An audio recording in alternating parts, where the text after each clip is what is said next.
biết là xuất ra đi làm nữa ta, còn nó xuất ra làm nữa ta, đi xa nữa, đi xa,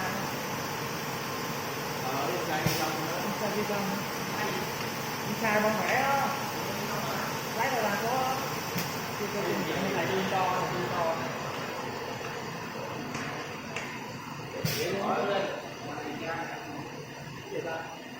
Có chị hỏi lên lấy nào là đi ra để tụi lộn ra được. Thế là lựa chọn sai rồi, lựa không sao một con đó đúng không?